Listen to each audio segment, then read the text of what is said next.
Irmãos, eu posso dizer que a presença do Senhor está aqui grandemente, viu?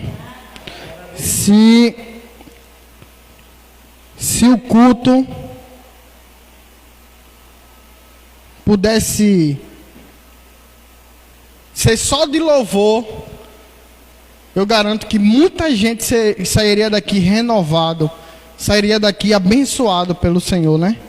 Mas só que, como o culto, ele tem várias partes, a parte do louvor, a parte do dízimo, e a parte da oferta e a parte da palavra. Então vamos agora aqui para a palavra do Senhor. Eu prometo que vou ser rápido e objetivo, amém? Quero pedir que todos se coloquem em pé, em nome de Jesus. Desde já eu gostaria de agradecer a Deus pela oportunidade, né, de estar aqui no primeiro domingo do ano trazendo a palavra. A gente sabe que é de grande responsabilidade, mas assim o Senhor tem confiado em nós, amém? Gostaria que você abrisse a sua Bíblia no livro de 1 Samuel, capítulo 3,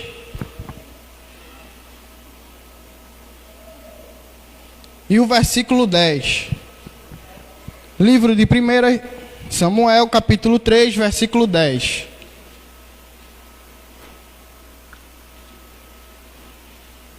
Como o nosso pastor fala, né? Tem gente que tem Bíblia, vai abrir a Bíblia. E tem gente que tem a Bíblia no celular, vai acessar. Então, abra a sua Bíblia ou acesse aí no livro de 1 Samuel, capítulo 3, versículo 10. Que diz assim: Depois disso, o Senhor voltou, permaneceu ali e chamou como das outras vezes: Samuel, Samuel. Então ele respondeu: Fala, porque o teu servo ouve. Amém? Assim oremos. Senhor, em nome de Jesus, ó Pai, estamos aqui na tua palavra, ó Senhor. Estamos aqui, ó Pai, neste momento, um dos importantes da tua casa, ó Pai, que é o momento da tua palavra, Senhor. Então que o Senhor neste momento, ó Pai, possa estar me usando, Deus, que não seja eu, Senhor, João Vitor, que esteja falando, ó Pai, mas sim o Senhor, ó Pai, o Senhor que esteja me usando, o Senhor que esteja me dando discernimento, ó Pai, para falar aquilo que tua igreja precisa, Senhor, não o que a igreja quer ouvir, mas ao que ela necessita, ó Pai. Então, em nome de Jesus, ó Pai, neste momento, ó Pai, que eu possa diminuir e o Senhor crescer neste momento, ó Pai. Em nome de Jesus, é isso que eu te peço e te agradeço. Em nome de Jesus, amém. A igreja pode sentar.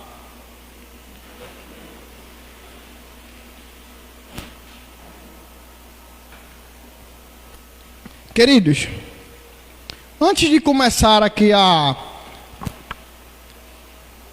pregar a palavra, eu gostaria de deixar aqui, falar para vocês, de um estudo que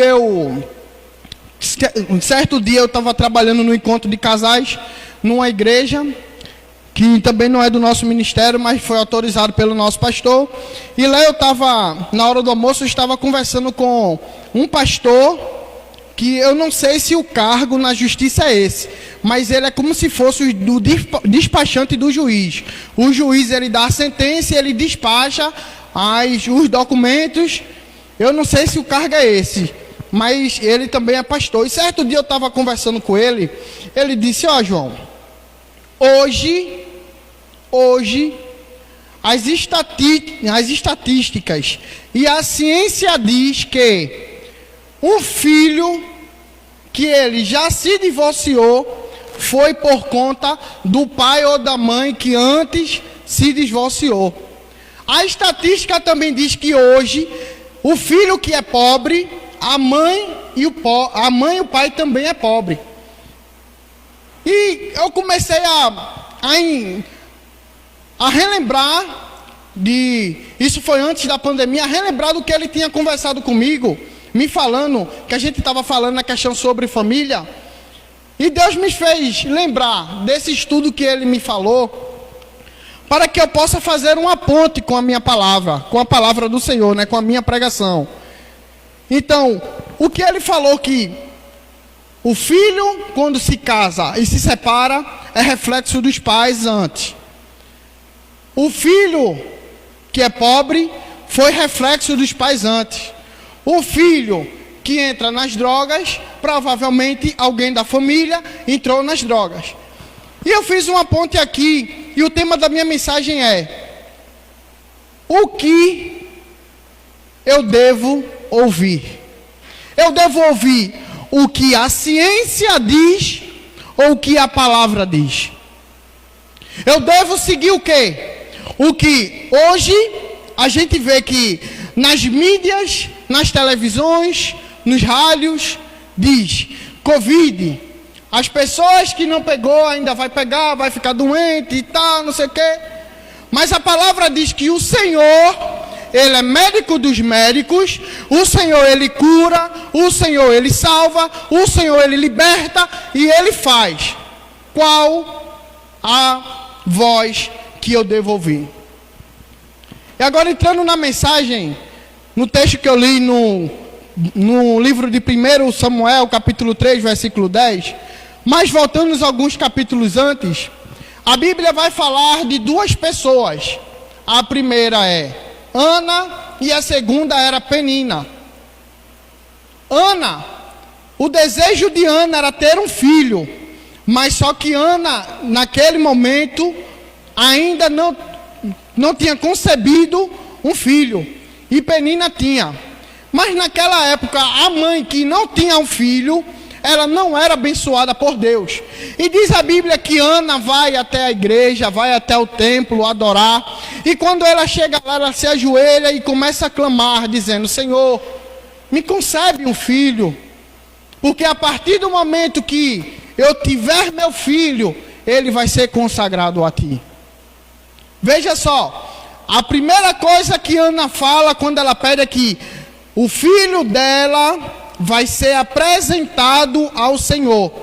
Então, a Bíblia vai nos dizer, alguns versículos depois, que quando Ana chega em casa aflita, o marido dela chega e fala assim: por que tu estás aflita? Ela fala: porque ainda eu não tenho um filho. Ele falou: mas o marido dela, de Ana, disse para ela: eu sou melhor que 10 filhos. Então, quando eu falei da família antes, foi que muitas vezes os filhos são reflexos dos pais. Mas o tema da minha mensagem é: qual eu devo ouvir? A Bíblia também vai falar que Eli era o pastor, era o sacerdote. Quando Ana estava lá no templo, Eli estava observando Ana orando. Mas a Bíblia vai nos dizer que Ana, ela não falava. Ana simplesmente estava ajoelhada, chorando, ela só mexia os lábios. E a Bíblia vai nos dizer que Eli, como sacerdote, chegou lá e disse: o que estás fazendo aqui? Estás vendo que tu estás embriagada? Vai-te embora para casa, deixa de tomar vinho. E ela rapidamente ela diz assim: eu não estou embriagada. Não tomei nenhuma bebida alcoólica, ou que tenha de forte álcool. Estou aqui sóbria, mas estou com muito receio. Estou com muita angústia por não ter um filho. E a Bíblia diz que ela vai-se embora para casa. Mas, consequentemente, Ana consegue conceber um filho. É abençoada por Deus, tem um filho, e praticamente quando ele deixa de mamar, ele criança ainda, ela pegou ele e levou para a casa de Eli, para que ele, ali junto com Eli, servisse ao Senhor, fizesse a obra de Deus, que ele pudesse aprender a obra, falar de Deus, pregar o Evangelho, aconselhar pessoas. Mas a Bíblia nos diz que Ana deixou Samuel lá, mas Samuel não estava numa casa muito de referência, porque Deus, ele já havia dito que iria cobrar de Eli. Por quê? Porque Eli tinha seus filhos, os seus filhos não eram evangélicos, e Eli era sacerdote. seus filhos blasfemavam contra Deus, e ele automaticamente, na hora que ficava sabendo, ele pegava um gado, sacrificava ao Senhor, para que o Senhor perdoasse aos filhos de Eli. Mas só que Deus ele não se esquece, Deus ele cobra, Deus ele faz juízo. E a Bíblia nos diz que Samuel, já deitado na casa de Eli, ainda criança, a Bíblia nos diz que Deus chegou no quarto de Samuel, abriu a porta e Samuel dormindo, e disse assim: Samuel, Samuel. A primeira vez que o Senhor chamou Samuel. E a Bíblia vai nos dizer que Samuel automaticamente se levantou da cama e foi até o quarto de Eli e disse: diga, mestre, o Senhor me chama. E Eli pega e fala: eu não lhe chamei, volte para o seu quarto, volte a dormir. E a Bíblia nos diz que Samuel voltou para o quarto dele. Automaticamente dormindo, o Senhor chama pela segunda vez: Samuel, Samuel. Samuel mais uma vez se levanta, vai até o aposento de Eli e diz: o Senhor me chama, mestre? Ele diz: eu não vos chamo, volte para o seu quarto. E a Bíblia diz que o Senhor chamou pela terceira vez, e Samuel se levantou e foi até o quarto de Eli. Onde é que eu quero chegar? A primeira coisa que eu quero falar, antes da quarta vez que o Senhor chama Samuel, que é no versículo 10 que eu acabei de ler, o que eu quero falar é que Samuel, ele era obediente. Samuel, ele ouviu que alguém lhe chamou, e ele pensou rapidamente que era Eli, e foi lá: diga, mestre, o Senhor me chama? Isso por 3 vezes. E muitas vezes a gente não quer ser obediente ao Senhor. Muitas vezes o Senhor nos chama e diz: servo meu, servo minha, faça isso, faça aquilo, prega a minha palavra, busque mais. E muitas vezes a gente não quer obedecer ao Senhor. Muitas vezes a gente acha que o que a gente está fazendo já é de boa importância. A gente acha que o que a gente faz, que o que a gente se posiciona, a gente já está fazendo demais para o reino do Senhor. Mas uma coisa eu quero lhe dizer, que o que a gente faz ainda não é superior ao que Deus fez por nós. Deus, ele deu seu Filho unigênito, para que todo aquele que nele crê não pereça, mas tenha vida eterna. Então que a gente possa obedecer a palavra do Senhor, que a gente possa obedecer a voz de Deus, que a gente possa fazer a vontade do Senhor, que a gente possa ajudar o nosso irmão, que a gente possa buscar mais, que a gente possa orar mais, que a gente possa estar firme na casa do Senhor. E a Bíblia nos diz que pela quarta vez o Senhor chama Samuel e diz assim: Samuel, Samuel. E ele diz: eis-me aqui, Senhor, o teu servo ouve. E a Bíblia vai nos dizer que o Senhor relatou sobre a vida de Eli, que Eli ia entrar em juízo. Mas o que me chama bastante atenção é que pela quarta vez, pela terceira vez que o Senhor chamou Samuel, que Samuel saiu do seu quarto e foi até o aposento de Eli. Quando ele voltou, ele entrou como uma criança no quarto. Depois que o Senhor chamou ele, que ele disse: Senhor, estou aqui te ouvindo. Ele, de manhã, o Senhor fala com ele, ele dorme de manhã. Quando ele sai do quarto, ele já sai como profeta. O que eu quero dizer nesta noite é que muitas vezes pode estar dando errado para você. Muitas vezes não tem ninguém acreditando em você. Muitas vezes tem alguém da sua família que o povo julga, que esse rapaz não serve mais, essa família não vai mais para frente, essa família está destruída, você não serve mais. Mas eu tenho uma coisa para te dizer, que o que importa é a presença do Senhor na minha e na tua vida. Samuel, ele saiu 3 vezes do quarto, mas o Senhor, ele continuou ali. Ele não saiu, ele não abandonou Samuel. Ele disse: Samuel, vem cá, olha, a partir de hoje vai acontecer isso sobre a vida de Eli, mas tu vai ser o profeta. A partir de hoje, tu vai ser o profeta, tu vai sair daqui, tu vai para a casa de Jessé, eu vou falar contigo, tu vai abençoar Davi e tu vai fazer a minha vontade. Então, qual a voz que eu devo ouvir? O da ciência, que diz que tudo vai dar errado, ou a voz de Deus? Deus, ele chamou Samuel e disse: tu vais ser o meu profeta. E Samuel disse: eis-me aqui. Então que a gente possa fazer a vontade do Senhor, que a gente possa radicalmente mudar as nossas vidas. O que me chama a atenção na Bíblia toda é que, mesmo com tamanha dificuldade que o povo venha passando, mas ainda há uma esperança. Ainda há uma esperança para mim e para a tua vida. Ainda há uma esperança para o povo de Deus. Ainda há uma esperança para a tua família. Ainda há uma esperança no teu trabalho. Ainda há uma esperança na tua vida financeira. Ainda há uma esperança para a tua vida. O Senhor Jesus, Ele está conosco. O Senhor Jesus é a nossa esperança. Mesmo que tudo esteja dando errado, mesmo que tudo esteja caminhando para o contrário, mesmo que tudo esteja fora dos nossos controles, mas o Senhor é a nossa esperança, o Senhor é o nosso refúgio, o Senhor era a nossa força. A Bíblia nos diz que Jairo passava por uma dificuldade, que era sua filha que estava enfermo. E a Bíblia nos diz que Jairo, ele era sacerdote.